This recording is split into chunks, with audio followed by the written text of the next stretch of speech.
Bienvenidos a un nuevo episodio de Más Rabiosa que Medea, un podcast de análisis político desde Puerto Rico, las izquierdas, el feminismo de la abolición y la esperanza radical.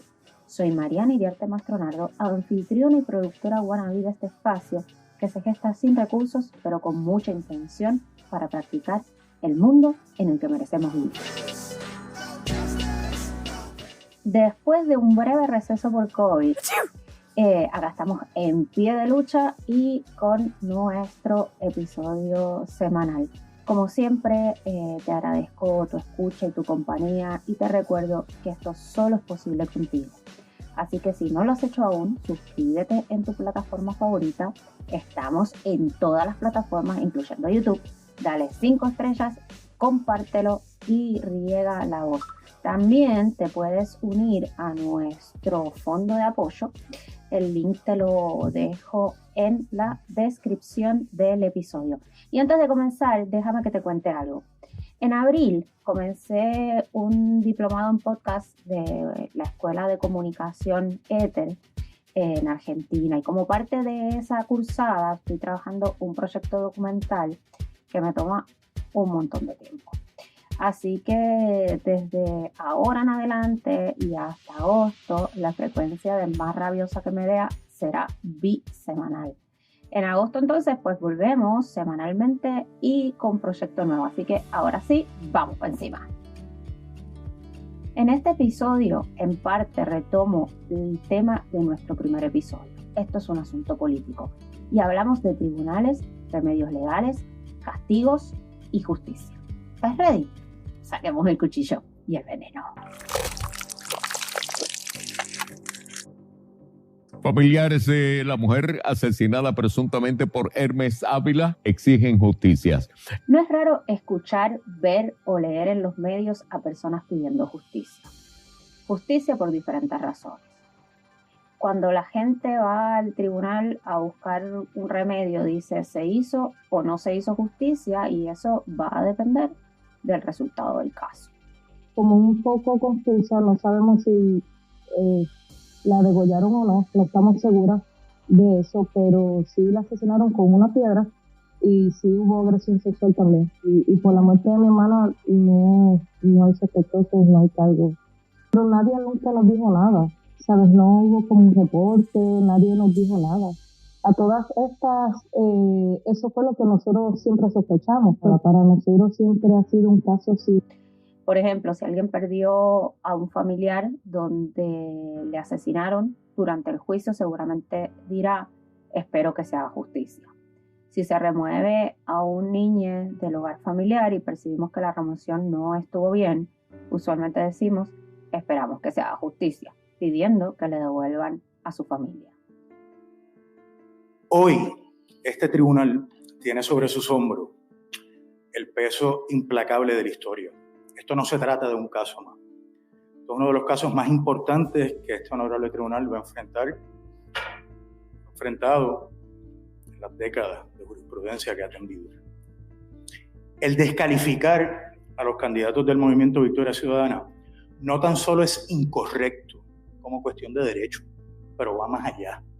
Es que resulta incompatible con la aspiración colectiva de nuestro pueblo de cada día perseguir y construir una democracia más perfecta. Si se descalifican candidatas y candidatos de un partido político y pensamos que la descalificación no debió darse y los tribunales dejan sin efecto la descalificación, si no estábamos de acuerdo con la descalificación inicial, diremos se hizo justicia. Y si encarcelan a alguien que mató a otra persona, mucha gente dirá que se hizo justicia o no en proporción a la sentencia que se le impone. Si le meten preso de por vida, se hizo justicia. Si le dan una probatoria, no se hizo justicia. Y de esto último, pues sobran los ejemplos en los medios en tiempos recientes. Lo que quiero es cárcel para él. Verdaderamente, a mí no me importa que le den cárcel, porque él no ha actuado de ninguna manera positiva para eso. ¿Estarían de acuerdo con una sentencia fraccionada donde cumplan mitad fuera, y mitad en probatoria y mitad dentro de cárcel. Realmente la postura de nosotros es que compra el máximo de lo que tiene que cumplir. ¿Entiendes? Hay que ser justo, ¿entiendes? Para quienes me escuchan desde Puerto Rico, tenemos 2 casos de los cuales ya hemos hablado en este podcast. Y un tercero que surgió con la noticia de la posibilidad de que Ángel Colón Maldonado pueda ser excarcelado, luego de casi 40 años de estar privado de la libertad. Y acá déjame ponerte en contexto para quienes también nos escuchan desde fuera de Puerto Rico. Ángel tenía 18 años cuando lo arrestaron por varios asesinatos de personas gays, allá para los años 80. Y se le catalogó como el único asesino en serie convicto en Puerto Rico. Así que es un caso que levanta muchos sentimientos y muchas emociones dentro de la comunidad en general. Y que en las últimas semanas ha tenido una cobertura notable. Pero volviendo al tema del que quería hablar contigo, me pregunto, ¿qué es hacer justicia? ¿Es justicia lo que se hace en los tribunales? ¿Un remedio legal puede ser justo o injusto? ¿Un remedio legal es lo mismo que hacer justicia? ¿Cuál es tu impresión de la justicia? ¿Piensas que los tribunales hacen justicia? Como Aquino decía en la suma teológica que cuando uno tiene 2 teorías que pueden ser, que explican de una manera plausible y correcta algo, uno escoge cuál Farinacci, la más simple. Y yo lo que veo es eso, simple. El legislador dijo, si no hay pelea, certifican al que quedó. Si hay, el default, como muy bien dice Farinacci, es primaria. Cualquier otra cosa es método alternativo. Así yo lo veo. Yo escojo la más justa. Yo escojo lo que dice la ley. Tú y yo sabemos que la pregunta sobre qué es la justicia nos acompaña desde siempre. Y al contener una carga moral, obviamente no hay una única respuesta. Más allá de las definiciones teóricas o filosóficas, todos tenemos una percepción de qué es o qué debería ser la justicia. Y esa percepción va de la mano de nuestras creencias, nuestros valores, nuestros prejuicios y, por supuesto, de nuestras condiciones de vida. Así que para alguien como el León, el autodenominado León Milei, por ejemplo, la justicia es lo que él mal llama libertad. Libertad para individualmente hacer lo que se desee sin intervención del Estado en una sociedad de libre mercado. ¿Cuál es la nueva barbarie? La nueva barbarie es la justicia social. La justicia social tiene varios problemas. El primero es, yo te hago una pregunta, ¿vos estás a favor del robo? No. ¿Vos estarías a favor de tratar de modo desigual frente a la ley a alguien? No. Bien, la justicia social es justamente eso. ¿Por qué? A ver, porque considera que hay 2 individuos, a uno le saca por la fuerza, es un robo, y se lo da a otro, con lo cual los estás tratando de modo desigual frente a la ley. Para alguien como por ejemplo algunos demócratas, se planteará que, la justicia sí surge de la posibilidad de poder elegir o de la posibilidad de elección, pero siempre y cuando todos partamos de una posición de igualdad o tengamos igualdad de oportunidades. Mind that they said back in 2001, they said back in 2003 that these tax cuts for the rich would stop at 2010. That's why we're in the predicament that we're in now.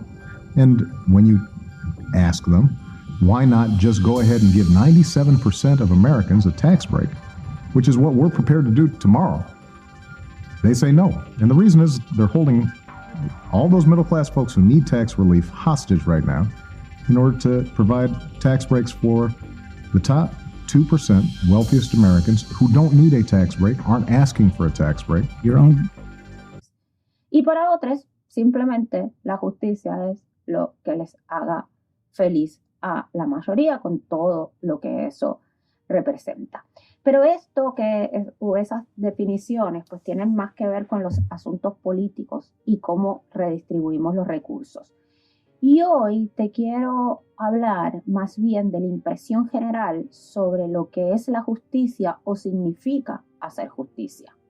Desde el punto de vista legal, que tampoco está separado de lo político, y vamos a hablar de eso en un ratito, en la mayoría de los sistemas de gobierno, como el nuestro, por ejemplo, descansamos en la idea de que si sufrimos alguna injusticia, pues podemos recurrir a los tribunales para que el tribunal la repare o nos provea justicia. Así tienes organizaciones que hablan de acceso a la justicia, activistas que hablan de acceso a la justicia, incluso jueces y juezas que incorporan el acceso a la justicia dentro de sus determinaciones judiciales y sin duda es parte de la política pública de la rama judicial. Y como vivimos en un sistema sumamente judicializado, básicamente equiparamos la justicia con los tribunales. Y esto, y escuche lo que te voy a decir, puede rompernos el corazón y también las ilusiones. Claro, y con eso la posibilidad de transformación y caminar hacia una verdadera justicia. Te voy a contar. Parte fundamental del modelo en que vivimos es la creencia que sin duda es un mito de que el derecho está separado de la política. La neutralidad, o bueno, pretender que existe, es fundamental para sostener esa división entre derecho y política.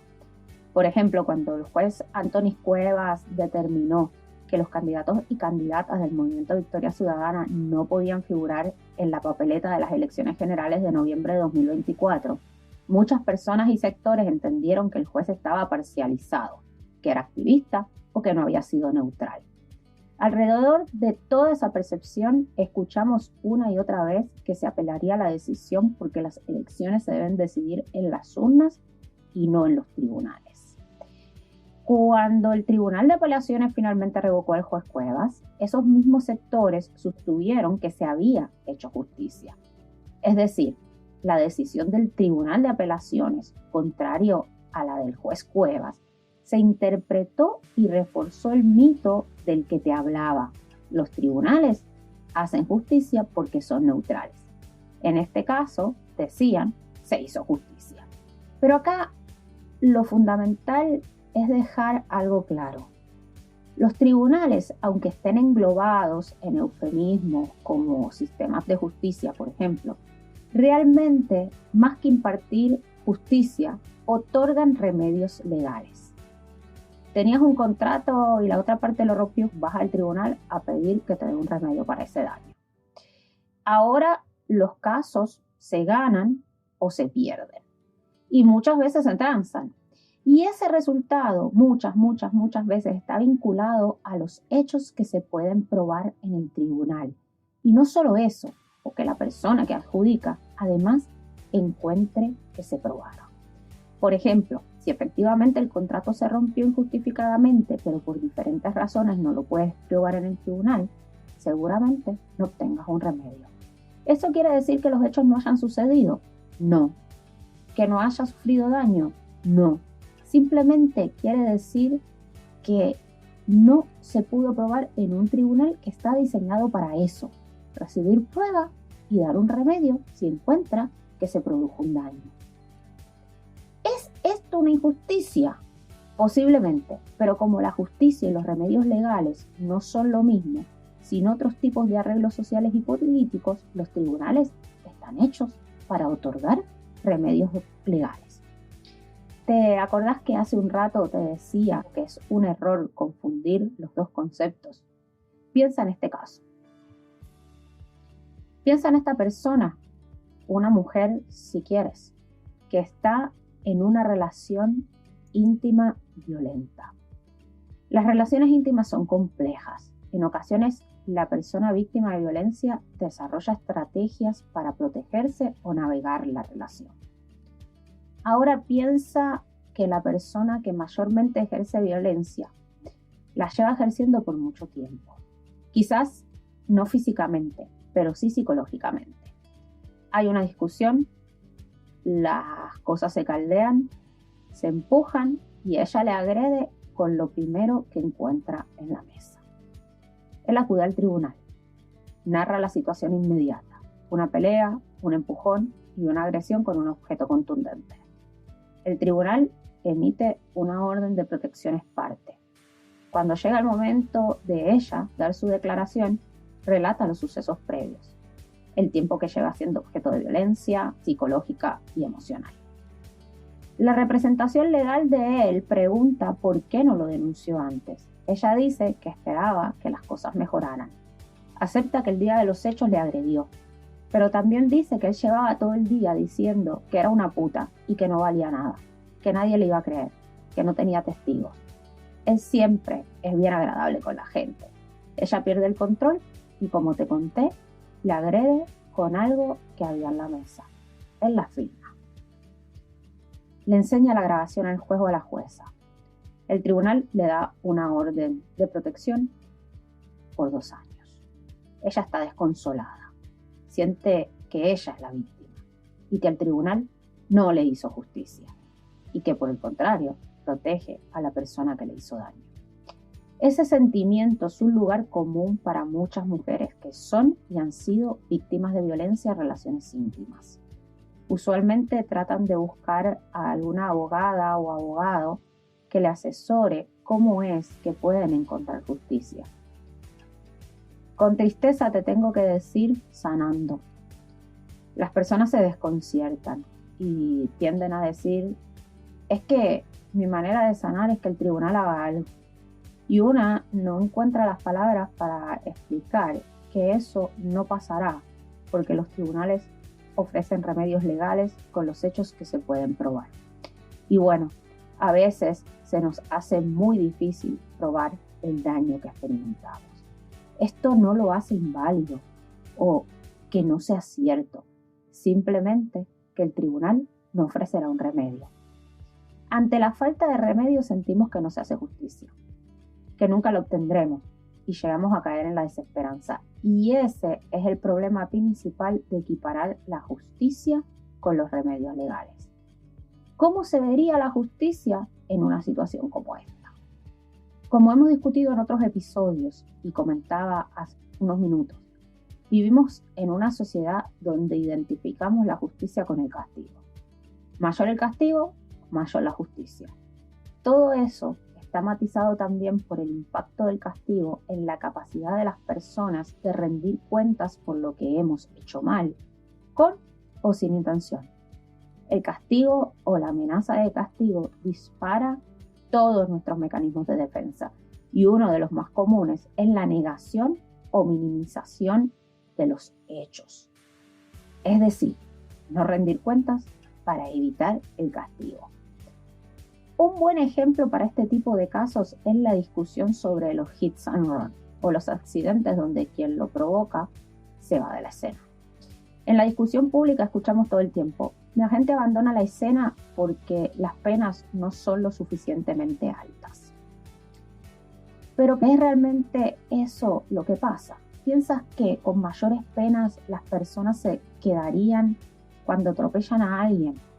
¿O será que el miedo al castigo es tal que hay incentivos para marcharse en lugar de incentivos para quedarse en el sitio y ofrecer apoyo, asistencia y ayuda a la persona afectada? ¿Hay alternativas para atender estos casos desde otras nociones diferentes al castigo? ¿Existe alguna forma real de hacer justicia? ¿Es posible la justicia sin los tribunales? En las democracias modernas partimos del presupuesto que hemos cedido gran parte de nuestro poder individual al Estado para que, entre otras cosas, se encargue de impartir remedios legales. ¿Te acordás del ojo por ojo y diente por diente? Bueno, justo eso es lo que el Estado moderno dice cambiar. El poder de quitarle los ojos o los dientes ya no es individual, lo tiene el Estado. Si tú ejerces la violencia, es un delito. Si la ejerce el Estado, es justicia o, una pena. Simplificando bastante la cosa, de ahí viene la creencia de que los tribunales hacen justicia, cuando realmente los tribunales, en una sociedad organizada políticamente como la nuestra, otorgan o no remedios legales. En ocasiones, estos remedios pueden percibirse como justos, en otras como injustos. En relación a eso, el juez del Tribunal Supremo de Puerto Rico, Eric Kolthoff Caraballo, decía en la vista oral en el caso de Victoria Ciudadana: Si hay dos argumentos plausibles, se debe escoger el más sencillo. A lo que el juez Estrella Martínez le ripostó: yo escojo el más justo. Y el juez Coltoff Carballo contesta: yo escojo el que dice la ley. Y eso nos da una pista de cómo dos jueces del Tribunal Supremo de Puerto Rico pues tienen o conceptualizan la justicia y qué hacen o no hacen los tribunales. Pero bueno, la justicia es un concepto mucho más amplio que va más allá del apego a la ley o a lo legal. Tiene que ver con cómo se distribuyen los recursos y cómo se cubren las necesidades todas.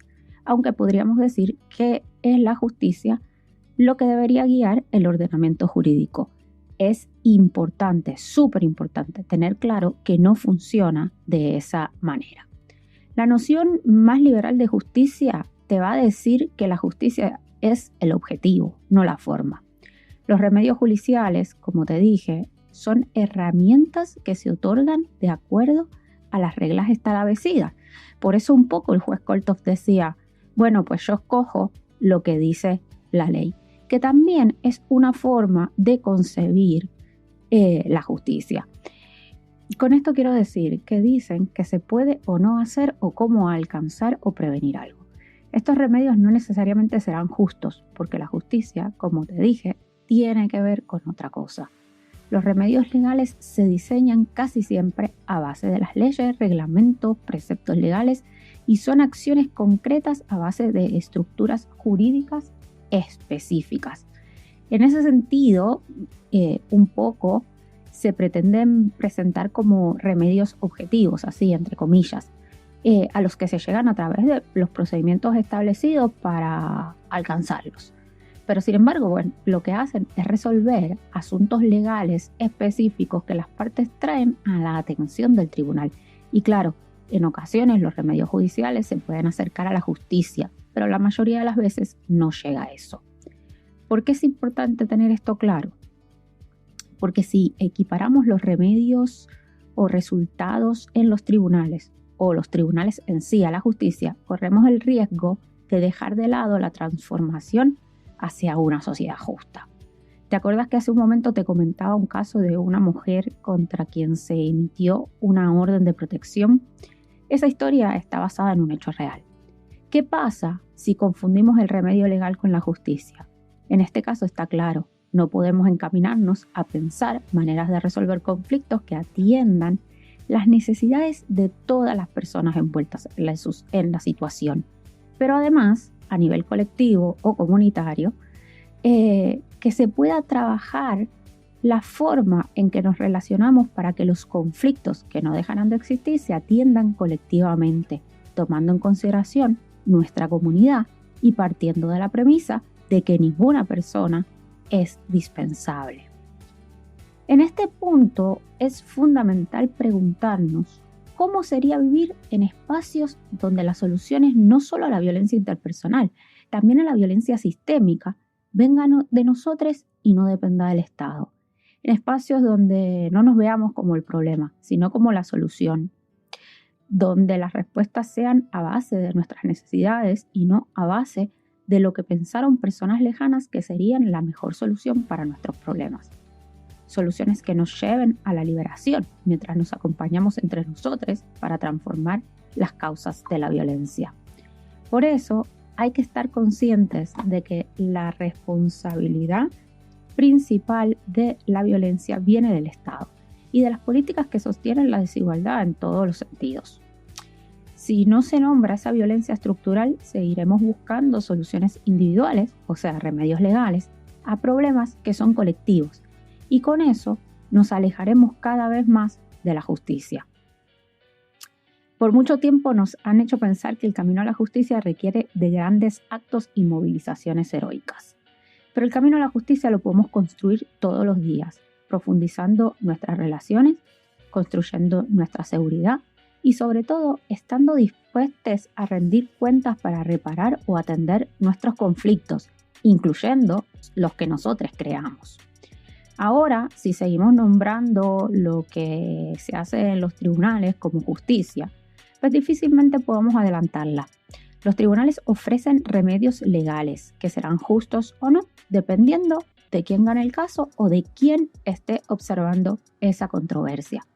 Nosotros, en comunidad, podemos practicar y construir respuestas a nuestros conflictos donde no resulte un ganador o perdedor del caso. Respuestas que nos acerquen a la profundización de nuestros vínculos, repare los daños y contribuya también a la sanación individual y colectiva, reconociendo además, como te decía antes, que todos formamos parte de la comunidad, incluso la gente que hace daño, y que todos tenemos el potencial de intencionalmente o no hacer daño o ser parte de un conflicto. ¿Te imaginas el resultado del caso de orden de protección que te conté hace un momento si tuviéramos otros mecanismos para resolverlos? Mecanismos que nos benefician a todos, no solo a una parte, que es la solución que ofrecen los tribunales. Es posible, lo practicamos todos los días. No necesitamos grandes movilizaciones de gente, sino más bien necesitamos conectarnos más con quienes nos rodean. Y quiero terminar esto con una cita de una compañera abolicionista que para mí ha sido bien importante. Ella decía, para que yo pueda existir como persona negra en Puerto Rico hoy, hizo falta que mis ancestras imaginaran que era posible. Imaginemos que es posible resolver y hacer justicia fuera de los tribunales y en comunidad. Y hasta acá este episodio de Más Rabiosa que Medea. Si valoras este tipo de contenido, suscríbete en tu plataforma favorita. Valóralo con 5 estrellas, considera formar parte de nuestro fondo de apoyo y no te olvides de compartirlo. Solo en comunidad es posible producir contenido como el que escuchas acá. Ahora sí, hasta la próxima y recuerda que desde este episodio y hasta agosto nuestros encuentros serán bisemanales. Más Rabiosa que Medea es un podcast independiente producido, conducido y editado por mí con la colaboración de Dante Vélez Iriarte. El diseño de sonido también es nuestro.